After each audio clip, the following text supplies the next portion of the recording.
दुर्वासा ऋषि बहुत क्रोधी स्वभाव के थे, लेकिन फिर वे इतने सिद्ध पुरुष कैसे थे?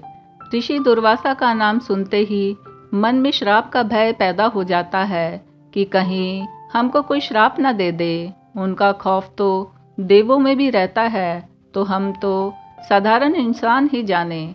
दुर्वासा नाम तो सुना ही होगा। इसका अर्थ है जिसके साथ ना रहा जा सके। वैसे भी क्रोधी व्यक्ति से लोग दूर ही रहते हैं, लेकिन दुर्वासा ऋषि के तो हजारों शिष्य थे जो साथ ही रहते थे। कब जन्मे, कैसे पले बड़े और अब कहाँ है दुर्वासा ऋषि, ये तो आपको बिल्कुल भी पता नहीं होगा। सबसे पहले जाने दुर्वासा के जन्म और नामकरण की कथा। ब्रह्मांड पुराण के अनुसार एक बार शिव और पार्वती में तीखी बहस हुई। गुस्से में आई पार्वती ने शिव जी से कह दिया कि आपका ये क्रोधी स्वभाव आपको साथ ना रखने लायक बनाता है। तब शिव ने अपने क्रोध को अत्रि ऋषि की पत्नी अनसुईया के गर्भ में स्थापित कर दिया। इसी के चलते अत्रि और अनसुईया के पुत्र दुर्वासा का नामकरण भी पार्वती के साथ न रहने लायक कहने के चलते दुर्वासा ही रखा गया। दुर्वासा ऋषि की शिक्षा पिता के सानिध्य में ही हुई थी, लेकिन जल्द ही वे तपस्वी स्वभाव के होने के चलते माता पिता को छोड़ वन में विचरने लगे थे। तब उनके पास एक ऋषि अपनी बेटी के साथ दुर्वासा के पास आए और उनसे अपनी बेटी का पाणी ग्रहण करवा दिया। ऋषि ने दुर्वासा से अपनी बेटी के सब गुण कहे, पर साथ में बताया उसका एक अवगुण जो सब पे भारी था। ऋषि की लड़की का नाम था कंदली और उसमें एक ही अवगुण था कि वो कलहकारिणी थी। दुर्वासा के उग्र स्वभाव को जान ऋषि ने दुर्वासा से उसके सभी अपराध माफ करने की अपील की। ऐसे में दुर्वासा ने कहा कि मैं अपनी पत्नी के 100 अपराध क्षमा करूंगा, उसके बाद नहीं। दोनों की शादी हो गई और ब्रह्मचारी दुर्वासा गृहस्थी में पड़ गए, लेकिन अपने स्वभाव के चलते कंदली बात बात पर पति से कलह करती। कल जिन दुर्वासा के क्रोध से सृष्टि के जीव कांपते थे, वो ही तब अपनी पत्नी के क्रोध से कांपते थे।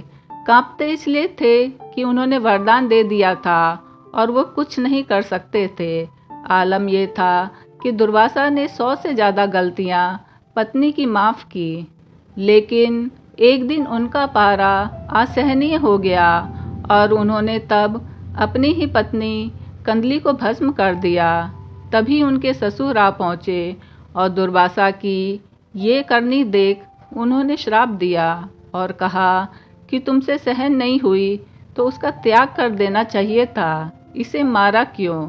इस गलती के चलते दुर्वासा को अम्बरीश जी से बेइज्जत होना पड़ा था, अन्यथा रुद्रावतार का सुदर्शन क्या कर सकता था। उस घटना के दिन से ही कंदली की राख कंदली जाति बन गई और आज भी वो जाति मौजूद है। इसके अलावा श्री कृष्ण की वो बहन यशोदा की बेटी जिसे कंस ने मारना चाहा था, बाद में वासुदेव देवकी ने पाला और दुर्वासा से ही उनका तब विवाह हुआ था। उसका नाम था एकविंशा। है ना अद्भुत कथा। कर्ण से प्रेरित दुर्योधन ने योजनाबद्ध तरीके से दुर्वासा ऋषि और उनके हजारों शिष्यों को वनवासी पांडवों के पास तब भेजा जब वे भोजन कर चुके थे। हालांकि पांडवों के पास अक्षय पात्र था, लेकिन जब तक द्रौपदी ना खाती तब तक ही उसमें भोजन रहता था और द्रौपदी तब खा चुकी थी। ऐसे में दुर्वासा पहुंच गए और स्नान के लिए नदी किनारे गए तो द्रौपदी ने श्री कृष्ण को याद किया। श्री कृष्ण उस समय भोजन की थाली पे बैठे थे और थाली छोड़कर अपने परम भक्त की मदद को पहुंच गए। श्री कृष्ण ने तब अक्षय पात्र में बचे तिनके को खाकर अपनी और समस्त संसार की भूख शांत कर दी, जिनमें दुर्वासा जी भी शामिल थे। लेकिन दुर्वासा जान गए थे श्री कृष्ण की ये करनी। तब दुर्वासा जी ने श्री कृष्ण से कहा कि शास्त्रों का लेख है कि परोसी हुई थाली नहीं छोड़नी चाहिए और किसी का जूठा नहीं खाना चाहिए। आपने ऐसा किया है, इसलिए आपको मेरा श्राप है कि भोजन के लिए लड़ते हुए ही आपका वंश नाश हो जाएगा। और ऐसा ही हुआ था। लेकिन श्री कृष्ण सशरीर ही गोलोक गए थे। हालांकि कई जगह उन्हें देह त्याग की बात भी लिखी गई है। इसीलिए परोसी हुई थाली ना छोड़े और किसी का जूठा भी ना खाएं।